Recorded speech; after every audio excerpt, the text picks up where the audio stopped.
Adventures of Huckleberry Finn. Chapter 5. I had shut the door too. Then I turned around and there he was. I used to be scared of him all the time, he tanned me so much.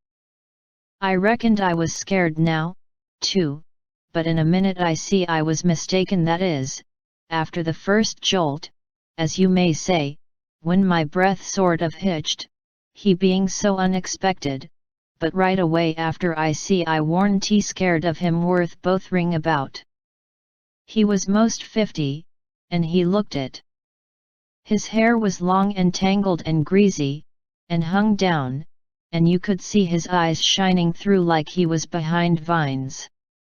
It was all black, no grey, so was his long, mixed up whiskers. There warn't no color in his face, where his face showed, it was white, not like another man's white, but a white to make a body sick, a white to make a body's flesh crawl, a tree-toad white, a fish belly white.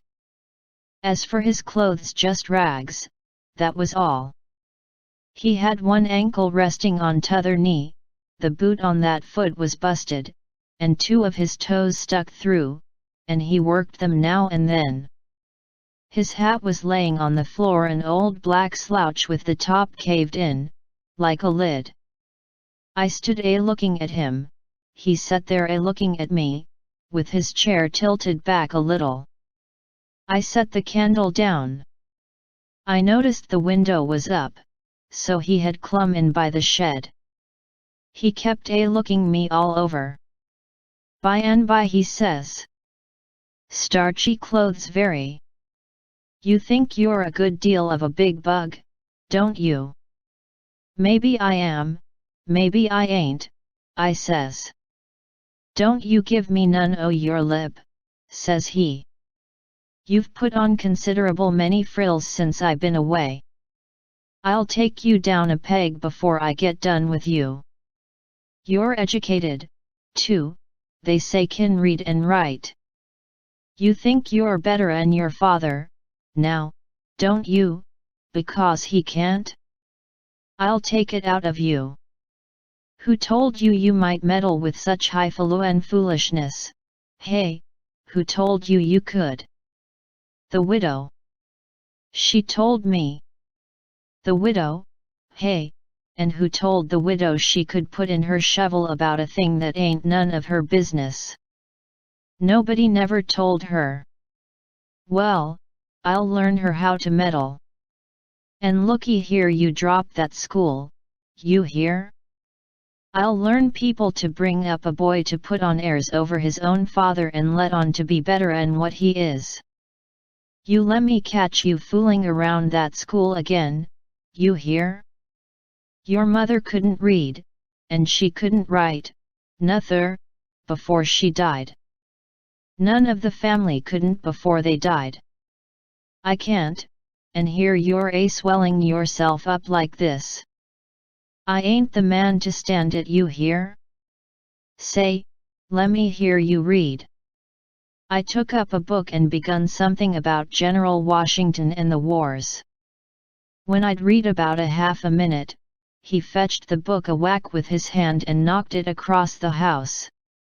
He says, "It's so. You can do it.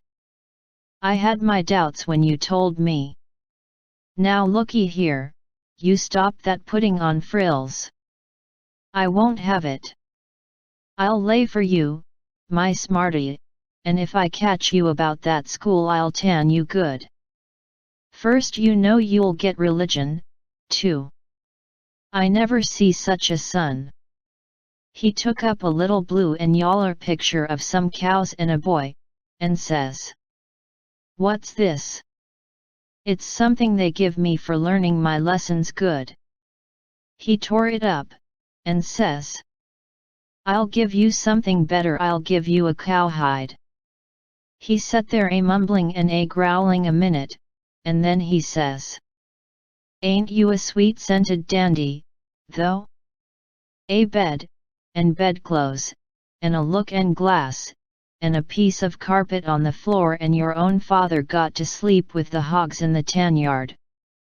I never see such a son. I bet I'll take some o' these frills out o' you before I'm done with you. Why, there ain't no end to your heirs, they say you're rich. Hey, how's that? They lie, that's how. Looky here, mind how you talk to me, I'm standing about all I can stand now, so don't gimme no sass. I've been in town 2 days, and I hain't heard nothing but about you bein' rich. I heard about it away down the river, too. That's why I come. You get me that money tomorrow, I want it. I hain't got no money. It's a lie. Judge Thatcher's got it. You get it. I want it. I hain't got no money, I tell you. You ask Judge Thatcher, he'll tell you the same. All right. I'll ask him, and I'll make him pungle, too, or I'll know the reason why. Say, how much you got in your pocket? I want it. I hain't got only $1, and I want that too. It don't make no difference what you want it for, you just shell it out. He took it and bit it to see if it was good, and then he said he was going downtown to get some whiskey, said he hadn't had a drink all day. When he had got out on the shed, he put his head in again, and cussed me for putting on frills and trying to be better than him, and when I reckoned he was gone, he come back and put his head in again, and told me to mind about that school, because he was going to lay for me and lick me if I didn't drop that. Next day he was drunk, and he went to Judge Thatcher's and bullyragged him, and tried to make him give up the money, but he couldn't, and then he swore he'd make the law force him. The judge and the widow went to law to get the court to take me away from him and let one of them be my guardian, but it was a new judge that had just come, and he didn't know the old man, so he said courts mustn't interfere and separate families if they could help it, said he'd druther not take a child away from its father. So Judge Thatcher and the widow had to quit on the business. That pleased the old man till he couldn't rest. He said he'd cowhide me till I was black and blue if I didn't raise some money for him. I borrowed $3 from Judge Thatcher, and Pap took it and got drunk, and went blowing around and cussing and whooping and carrying on, and he kept it up all over town, with the tin pan, till most midnight. Then they jailed him, and next day they had him before court, and jailed him again for a week. But he said he was satisfied, said he was boss of his son, and he'd make it warm for him. When he got out, the new judge said he was going to make a man of him. So he took him to his own house, and dressed him up clean and nice, and had him to breakfast and dinner and supper with the family, and was just old pie to him, so to speak.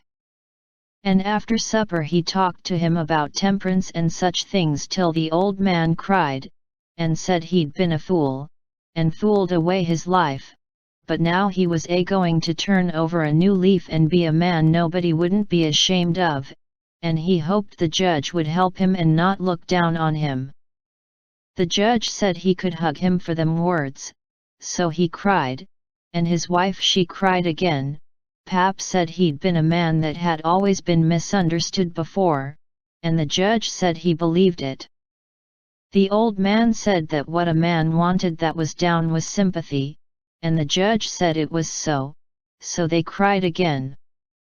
And when it was bedtime, the old man rose up and held out his hand, and says, "Look at it, gentlemen and ladies all, take a hold of it, shake it.